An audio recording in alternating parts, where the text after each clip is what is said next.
So, Nefertari Trader, her disappearance was that a boyfriend's doing or an ex-boyfriend's doing?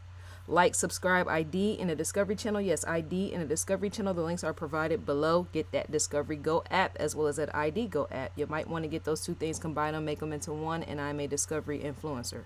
That's indeed a fact. So, did ex-boyfriend of Nefertari, when it comes to her disappearance, who could have had something to do with that? See, a boyfriend or an ex-boyfriend, a lover at that time, has to be in question, because to know she was placed into her car, right? To have a woman, to place a woman, a female, into her vehicle, right? A neighbor or so seen that, right? It's to say, who would have had access to her place of living, and not only that, access to her car keys as well, to drive her away, right, in the vehicle. That's a little bit too personal. It's a little bit too close, right? So Miss Trader, she was last seen being put in the back seat of her vehicle. Once again, it was a male who placed her into the back seat of the vehicle, right? The date of the occurrence was on July 30th, 2014 at 4 a.m. Once again, a neighbor was the individual that witnessed this take place. Notice I said the time was 4 a.m. 4 a.m. Who is placing females or anyone else in a vehicle in the back seat of their own car at 4 a.m.? So that took place near her residence in Newcastle, Delaware, right? The male who drove away in the car with her in the car, he wore a dark hooded sweatshirt, tan shorts, and her car was and is a 2000 silver Acura RL, Delaware registered, right? The photo I just showed you. But once again, 4 a.m., who has access to someone at 4 a.m.? As in, why would she be outside at 4 a.m.? To know that this took place near her residence, right? This took place near her residence. It's to say, okay, that's the ask once again, who's out that time? What is the particular reason for them being out at 4 a.m.? What do people do at 4 a.m.? Where do people go at 4 a.m., right? Even with the date, some people party at 4 a.m. When it comes to the date, as in her disappearance, right? Her going missing, right? What all is done?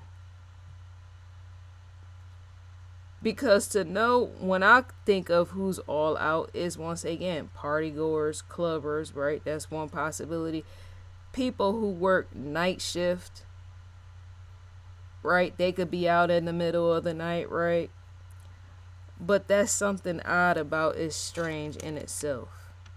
So either the male who placed her into her car was either very strong and it caused her to not fight back, or he was an abuser or some type that she knew, who forced her into the car. That's why it goes back to boyfriend, lover, ex-lover, or all in between with that, right? Because to force a female into a vehicle is to say that's bodily strength with that sort of thing. You're forcing her with that, right? A stranger could have did that sort of thing, but it sounds a little bit too personal with that. It just does, right? My first thought was that she was dead when she was placed in the car. That's what I thought at first, right? But the neighbor is saying otherwise, as in she was, because to be dead placed into you, yeah, to know it's 4 a.m. is to say sometimes eyewitness account can be accurate or it could be not completely accurate. 4 a.m. because to know it's dark, right? Yeah, that would question an abuser. Was there a fight or something that occurred between those two somewhere in a place of house or living place, living quarters or something, where the person beat her or something and she could barely move or something, right? And so she's placed into the vehicle, or was she already half dead? Or was she dead? Because not all eyewitnesses' accounts are always accurate, that we do know, right?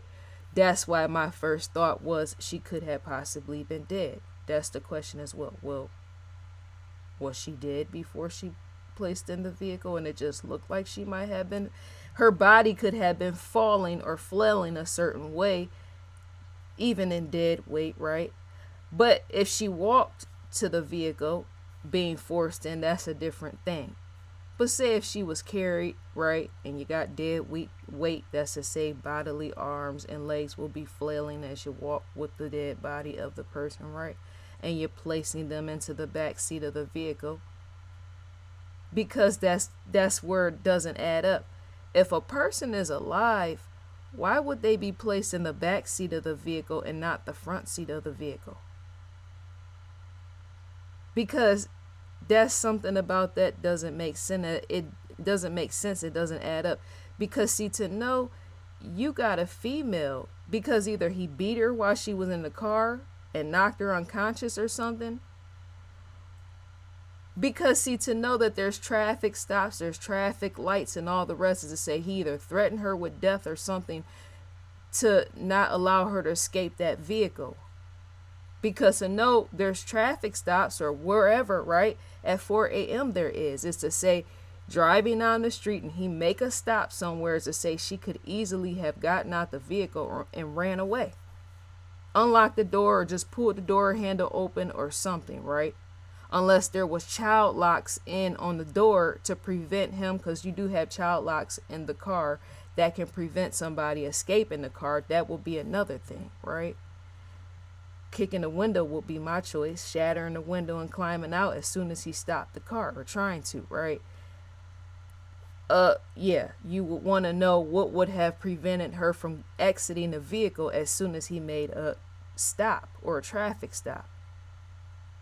Not everybody stops at 4 a.m., right? Some people are known to drive through lights and all the rest, right? But still, it came to, as in the ending, some possible dumping of a body, as in human remains might be somewhere. So either, once again, he placed her into the vehicle and she was already dead and it just looked like to the neighbor that she was alive, or something else occurred pertaining to him getting her in that vehicle, because why not have her sit in the front seat? It is sketchy. It does almost appear like a kidnapping or something. It does, but then again, it doesn't, right? I just see lover or something with that. Lover, boyfriend. If she went to a club, possibly somebody she met that she didn't want to have sexual intercourse with or something, right? But who doesn't try to say escape a vehicle, the back seat, once the car stops rolling? Because even she was grown enough with that, right? She has a drink in her hand. I don't know where that's at, right? Could there have been intoxication, as in drinking or something involved, pertaining to when she was supposedly forced into the vehicle? All that is to be questioned. Because to know that you can escape, that's the very best way to escape on foot, is to be in a vehicle, yeah, and you're rolling and then the car comes to a stop, is to say, this is my getaway right here. Get out the vehicle if that's something that happened to you. If it does ever happen to you, get out the vehicle, even at 4 a.m., start screaming and running. Don't sit in the vehicle. So I'm thinking he must have had, or something, limited her access and moval, as in bodily movement or something. So if she was intoxicated, that's to say she wasn't really going to much of anywhere as well, right? Say if a drink or drugs has something to do with this, as in her being intoxicated or him having her drink before He put her in the car, right? What was the purpose of that? Was there a rape involved, right? Did you rape her and then kill her to cover up evidence pertaining to that? Why did that happen? Because a dead body has to be involved with this. There's no way for her to go missing, say just disappear, after being seen forced into a vehicle or however she was placed into her vehicle, and then she's not showing up anywhere. That shows an issue in itself.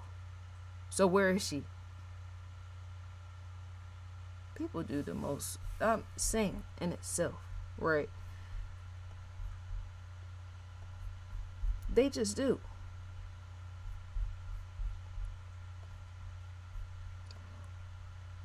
So we're on investigationdiscovery.com. The ID logo stands in the far left corner right here, live now. Someone you thought you knew.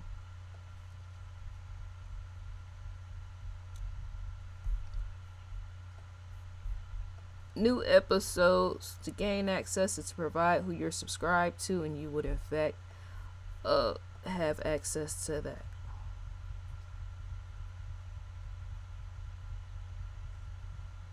Unlocked episodes to receive an audio visual preview is to press the play button with that sort of thing. You would in fact get access to that as well.